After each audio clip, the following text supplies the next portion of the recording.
Hiya, this is Maya from Ninja Pools. The first set of PTS patch notes just arrived for the upcoming Firesong DLC, also known as Update 36. I've explored the new zone already and it's beautiful. Zos are good at making new areas feel unique and interesting, and this one might be even cooler than usual.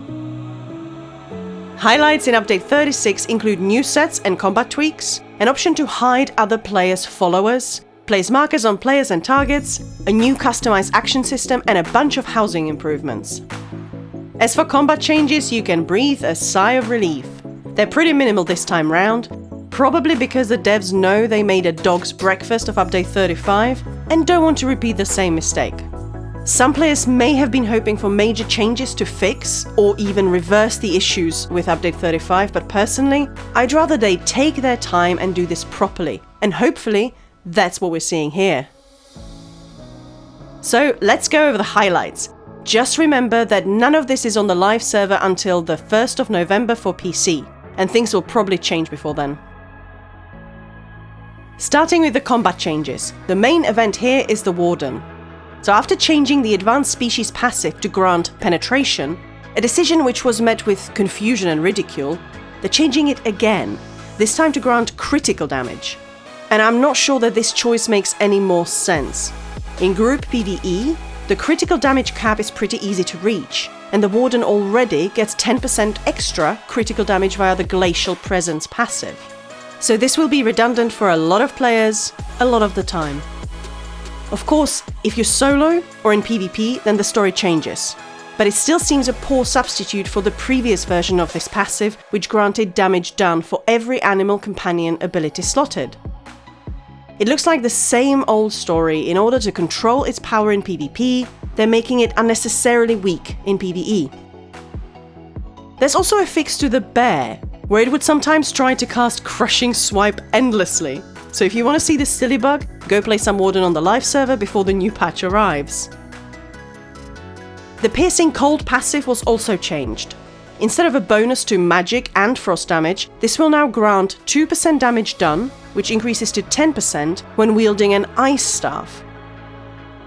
This has also baffled a lot of people because no one's asking for all Wardens to be pigeonholed into playing with frost staves. So where's this coming from? Whether you think Zos's mantra of play how you want is good or bad, this goes dead against it. Also, if their objective is to make Frost DDs more competitive, it seems to me that the way to do it is via the Destruction Staff skill line or gear sets, not by straitjacketing one of your 6 classes into a frost damage playstyle. Obviously, we'll test and play around with this, and if this is a part of a plan to make Warden stronger again, whilst making Brittle DPS more fun and powerful, then it could be cool. Finally, Budding Seeds is apparently bugged on live, so the final heal will sometimes be centered on the caster and not on the AoE as it was placed. I looked into this on the live server and it doesn't seem to be a bug that happens every time, so don't panic if you're playing a Warden healer, but heals not landing where you place them is kind of a big deal, and it will be good to get that fixed. The only other class change that needs mentioning is Templar's Backlash. There's the base version of Purifying Light and Power of the Light. Both morphs are finally going to scale dynamically, so a Templar can use Purifying Light without having to respec around spell damage and vice versa. The secondary hit still scales based on the amount of damage you deal while the ability is active. Although the wording on the patch notes kinda implies that this isn't the case, it is. But it now deals a guaranteed minimum, and the scaling to hit the cap is apparently steeper now, so it will be harder to reach in situations like PvP. This is a great change, as it opens up more options for Templar and makes it a little less bothersome to play. As for non-class abilities, they fixed Volley, so it scales dynamically now, rather than scaling exclusively to weapon critical. They lowered the healing on Resolving Vigor by 10% and tweaked the Khajiit Robustness passive ever so slightly. The patch notes also mention a bug with the Master's Restoration Staff, where the AoE of the set was around the caster and not matching up with the AoE of Healing Springs, or Illustrious Healing, whichever morph you're using. So the extra resources might not be getting to your teammates. Similar to the Budding Seeds bug, this is Zos's way of telling us something doesn't work properly because they found a fix. Finally, the Barse Set now buffs damage from pets, which is quite a big deal for necromancers and sorcerers. It's a shame they couldn't have fixed this back when the set was so popular almost every DD in every trial was wearing it, but better late than never, I suppose. That's it for combat changes, but there's quite a bit more interesting stuff coming in update 36. We'll be able to hide other players, followers, companions, combat pets and vanity pets in towns. This is a moment for many of us, because of all those players who for some reason don't unsummon their pets in cities and let their bears and twilights block the crafting stations, merchants and turning crates so no one else can interact with anything. Zos tried fixing this back in Waking Flame with interaction priority, which definitely helped, but you still get trolled with grizzlies and Daedra wherever you go, so I'll be switching this on as soon as it goes live. It should also bring down the amount of visual noise on screen and maybe speed up load times on older systems. I know a lot of players, especially tanks, who would love to have this option on all the time, but for now, it's just towns. Next, we'll be able to place markers above priority enemies and other targets, including group members. It works like the quick slot menu. You just hold tab and select one of the icons to mark as many as 8 targets at a time, including yourself if you want. Hard to say how much this will be used. There are already add-ons that let you do this sort of thing, and I can't say I see them very often, but it's cool that Zos are still willing to implement new stuff like this, especially for console. Sometimes getting your group to focus a specific target is really useful. I gotta say, I'm not crazy about these icons though. I get that they need to stand out, that's the whole point. But for me, the cartoon candy vibe really clangs against the rest of the UI design in ESO. Armory stations have been added to Cyrodiil at the Alliance gates and to Imperial City at the Alliance base entrance to the sewers. This is super handy if you want to switch setups without having to leave the zone and queue back in.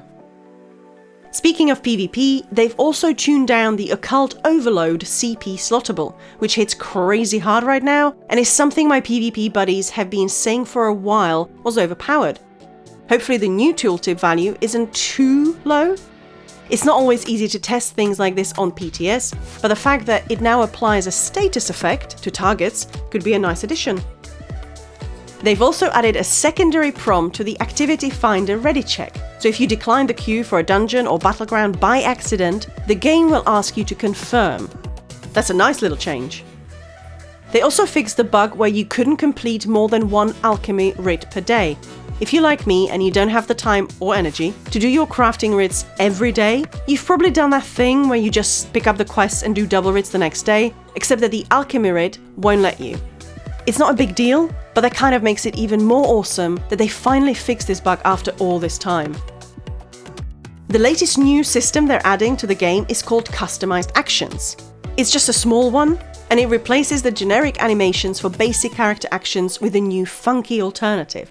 There's not much to it so far. All they've given us are some green glowy animations for harvesting and teleporting, but it's easy to imagine them adding alternative animations for things like unlocking chests, summoning your mount, swimming, and so on.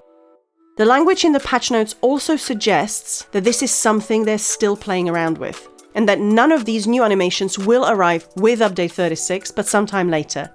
Gina did say on the live stream reveal that these collectibles would be sourced via the Crown Store or Crown Crates.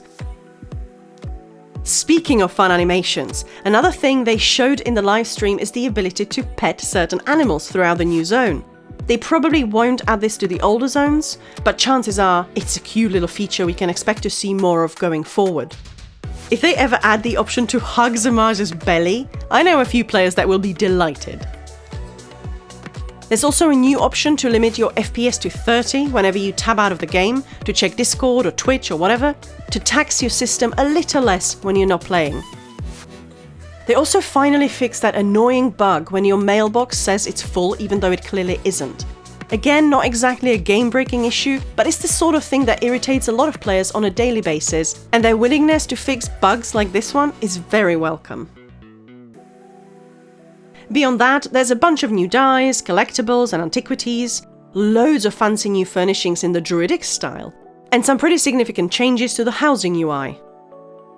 Those are all the upcoming changes as of week 1 on PTS. So let's take a quick look at the new sets that are coming in Firesong. Overland sets are typically decent, but nothing special, especially if you have access to trial gear. This patch is no different, they're all good, but unlikely to replace any of the top sets you typically use in PvE. The crafted sets look potentially a little more useful, but again, nothing earth-shattering here. Old Growth Brewer looks kinda like a weaker version of Wretched Vitality, which is easier to trigger and also grants health recovery. And Claw of the Forest Wraith looks like a decent starter set for new players who tend to use mostly class abilities. Kinda like Innate Axiom, but for critical chance instead of weapon and spell damage. As usual, the mythic items are where it gets interesting. The Fawn's Lark cladding looks like a fun concept. You can sprint through enemies to basically neutralize their outgoing damage for 4 seconds. But the radius is very narrow, you really have to go through your target for it to work, which makes it pretty useless as a means of escape unless there's literally one enemy chasing you. It might be handy in PvP for setting up a burst against a single opponent, especially if players don't realize what's hit them. But once players know they can break free from the charm, it doesn't seem like a game changer. Well, but then again, we probably don't need any more of those in PvP. Ciribane's Ward could be really useful for groups that are progging tough content or struggling to get a no-death achievement. If it's a fight where the tank is okay being immobile while they block, the ability to give your teammates 30% extra mitigation is pretty awesome. The Stormweaver's Cavort basically turns Magicka into your resource pool for core combat actions like blocking, dodging, breaking free, and even sprinting. That's pretty weird and very niche, but in just the right situation I can see it being useful.